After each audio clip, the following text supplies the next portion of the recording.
The Lord be with you. And with your A spirit. reading from the Holy Gospel according to Saint Matthew. Glory to you, O Lord. The disciples approached Jesus and said, "Who is the greatest in the kingdom of heaven?" He called a child over, placed it in their midst, and said, "Amen. I say to you, unless you turn and become like children, you will not enter the kingdom of heaven. For whoever becomes humble like this child is the greatest in the kingdom of heaven. And whoever receives one child, such as this, in my name receives me. See that you do not despise one of these little ones. For I say to you that their angels in heaven always look upon the face of my heavenly Father. What is your opinion? A man has 100 sheep, and one of them goes astray. Will he not leave the 99 in the hills and go in search of the stray? And if he finds it, amen, I say to you, he rejoices moreover than over the 99 that did not stray. In just the same way, it is not the will of your heavenly Father that one of these little ones will be lost." The Gospel of the Lord. Praise to you, Lord Jesus Christ.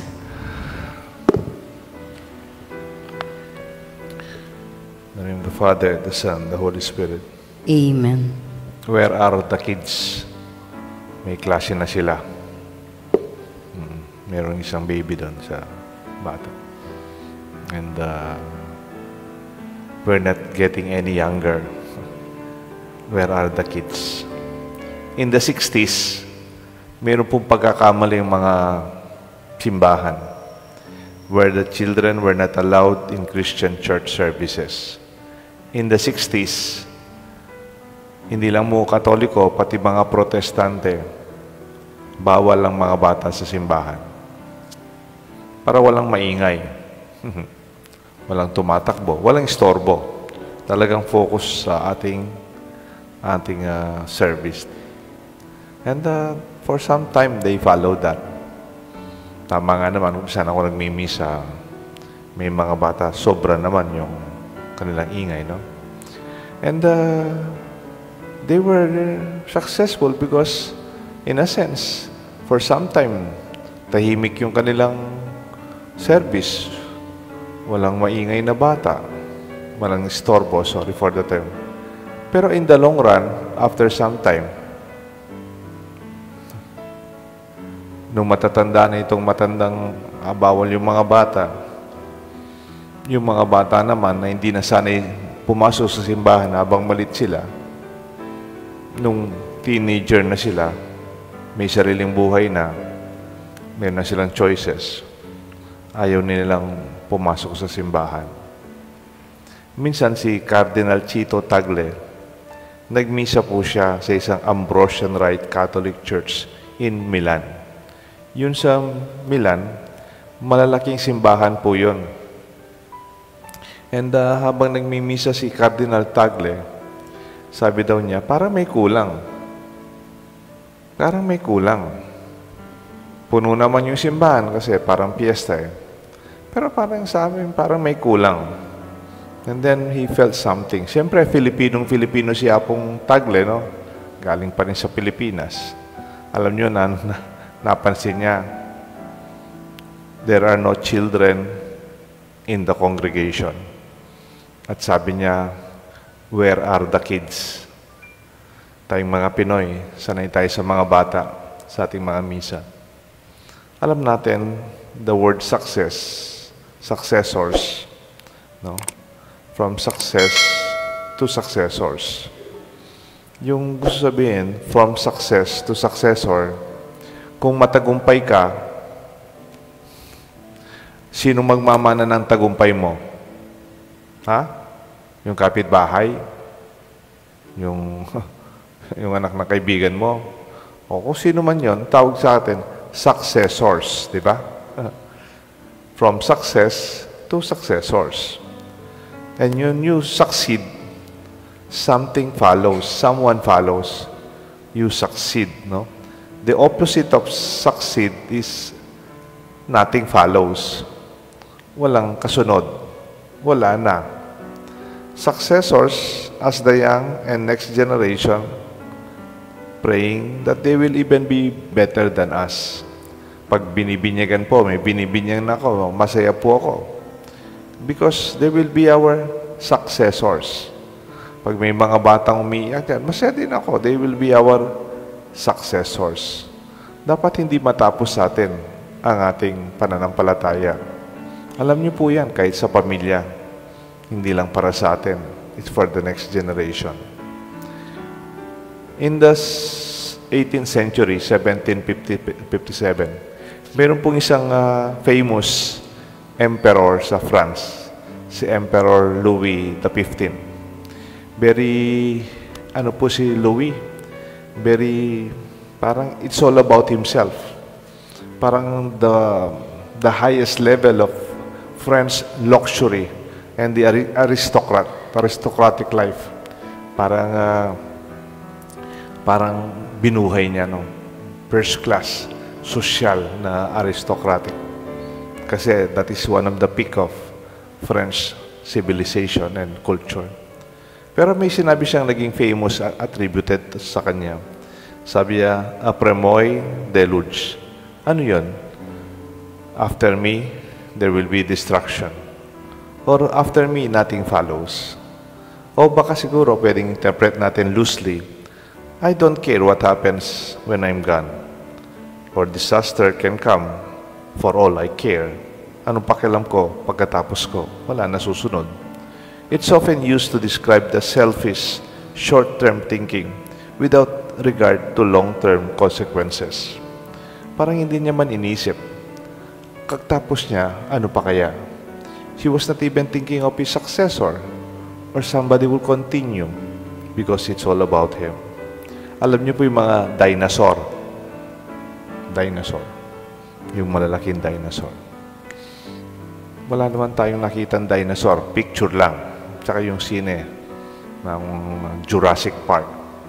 Pero the reality of dinosaur, they are big. They are mighty. They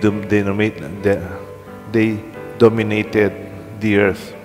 Yan ang mga dinosaur. Ang lalaki nila. Nasaan sila ngayon? Nawala po sila. They are now extinct. Dinosaurs faded in existence because for many reasons.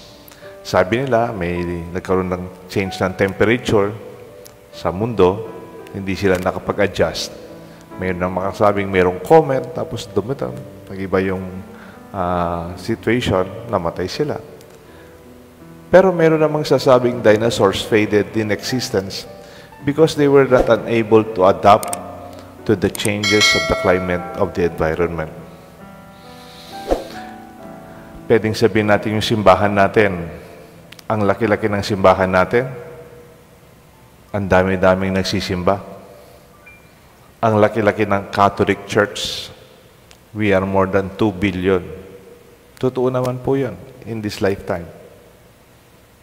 Parang dinosaur din tayo, ne?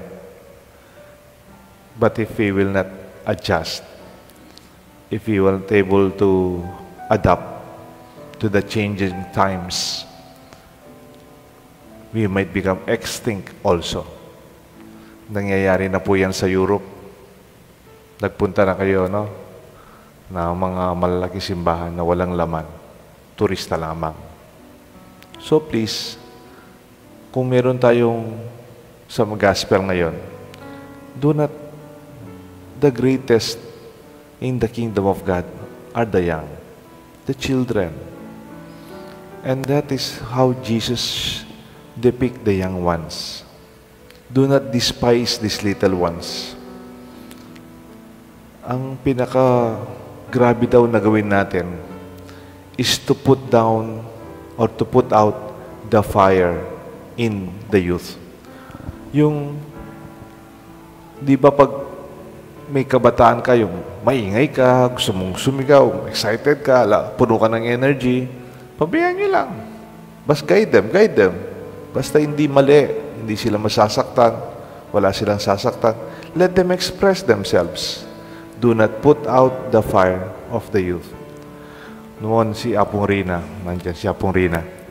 Sa Sapang Bato, yung medyo maayos na lugar lang sa Sapang Bato, yung patio ng simbahan. Yung sa simbahan ng Sapang Bato may patio.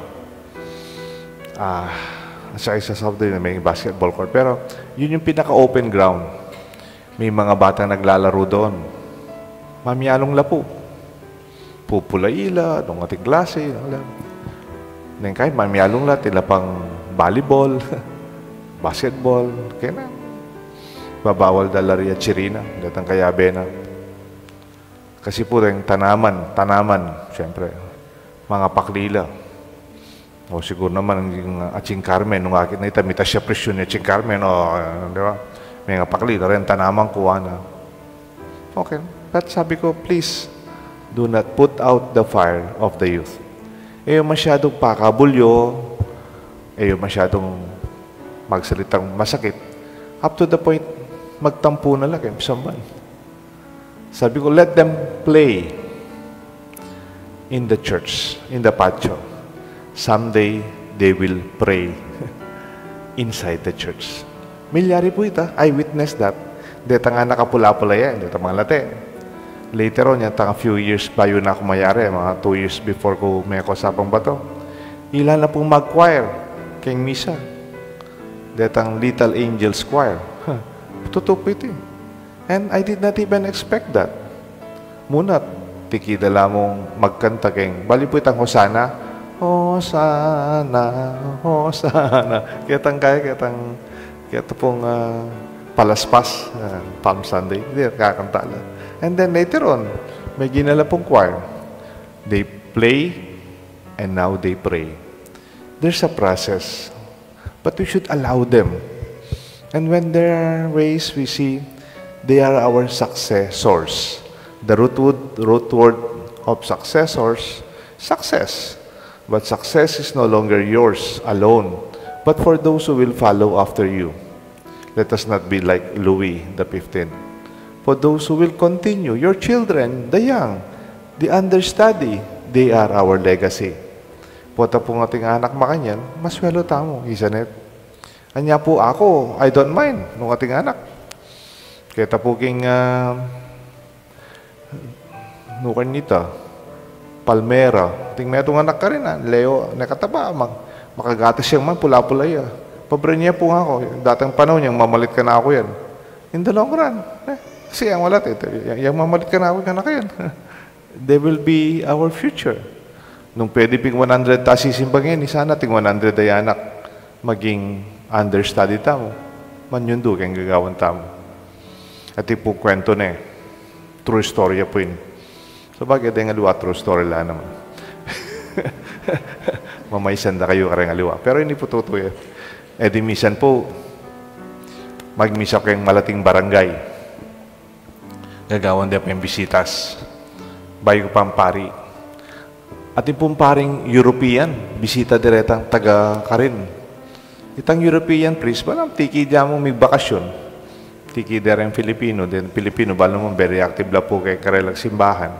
Tinuking matuang pari, more than 17 po, almost 18 Pero biyasa pong English, ang Italian niya, biyasa yung English. Kaya, fluent siya kayong English.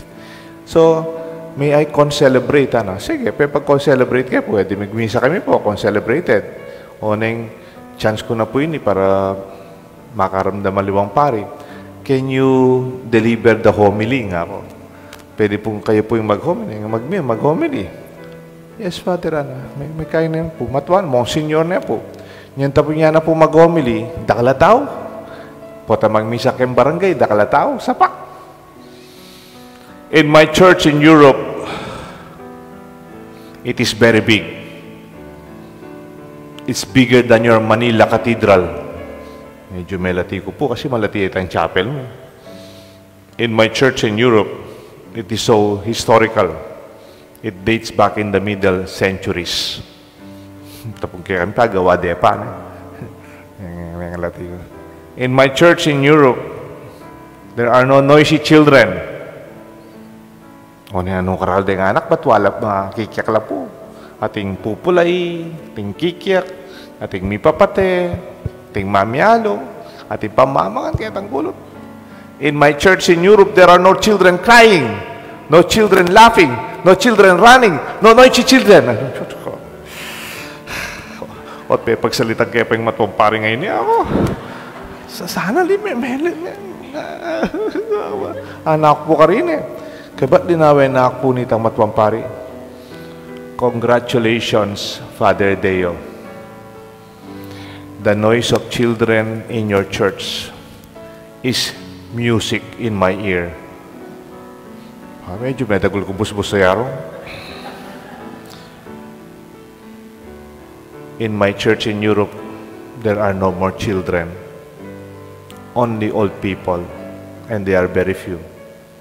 The only sound I hear in my big church, with all the domes, are old people coughing. Balo na kung balo po ang ating mete, mabawas na rin ang manguko. And then sabi na Father Deo, you have future, you have hope, you have tomorrow in your church. Kaswelo ko po. From then, may naliwa ko attitude ka rin, anak. The noise of children is music in my ears. Ako po, this is my attitude. Pukatit ang ating po nakadaramdamang kikyak. I don't mind. I would like to take the position of that old priest from Europe. That the noise of children will be music in our ears if we see them as our success source. Sana po kaya katamo tariyan nyo rin anak yu, agkatyo rin apo yu, gisingan nyo rin paunakan nyo, for they will be the next generation of our church. They are the greatest in the kingdom of heaven. Remember, some years ago, you are also a child being brought to the church by your parents, by your lolas and lolas. Let's give praise to God for all the children in our church. The Father, the Son, and the Holy Spirit. Amen.